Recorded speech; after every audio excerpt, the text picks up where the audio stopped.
प्रश्न ये है कि क्या हमें संसार में अपनी आसक्ति और मोह है वो परिवार के जनों से, संसार की वस्तुओं से हटाना चाहिए, और अगर हमें वो हटाना चाहिए तो क्या हमें भगवान से और भक्तों से भी उस प्रकार के मोह को दूर रखना चाहिए या नहीं।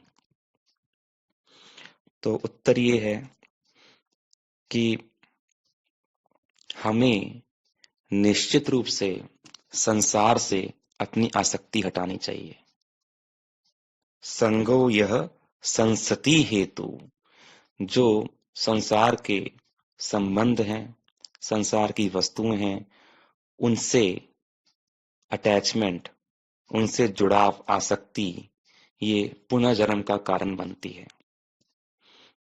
परंतु उस आसक्ति को, उस अटैचमेंट को वहां से हटाना चाहिए, और हटा के लगाना कहाँ चाहिए? भगवान के चरणों में, भक्तों के चरणों में।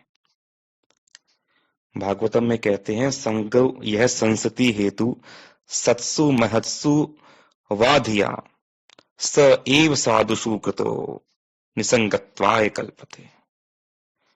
वही जब आसक्ति संतों में, भगवान में लग जाती है, तो जो आसक्ति संसार में लगने के कारण बंधन का कारण बन रही थी, वही आसक्ति अब मोक्ष का, भगवान के चरणों की प्राप्ति का कारण बन जाती है। तुलसी ममता राम सो समता सब संसार। क्या कहा गया? संसार से, संसार में आसक्ति मत करो, वहां पे समता करो, व्यवहार करो, और ममता करो भगवान से, उनके भक्तों से। लेकिन हम करते उल्टा है।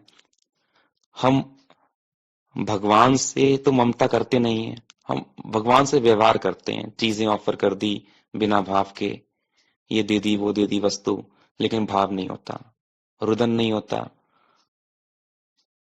वो जुड़ाव नहीं होता। लेकिन संसार के लोगों से हमें अटैचमेंट रहती है स्वाभाविक रूप से।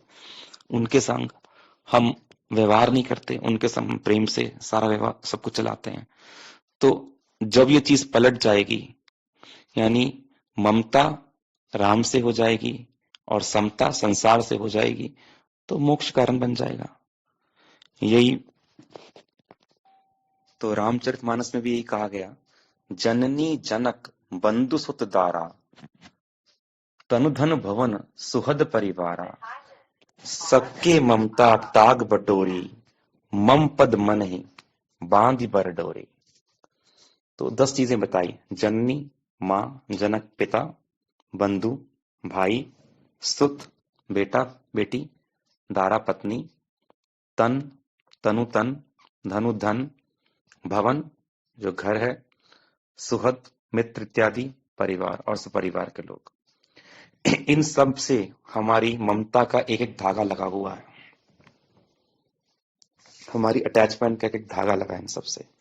कहते वो सारी की सारे धागे वहां से हटा लो जुड़ाव के, और उनको हटाकर, उनकी रस्सी बनाकर मम पद बनहि मन ही बांध बल डोरी, भगवान को बांध, भगवान के चरणों को बांध लो।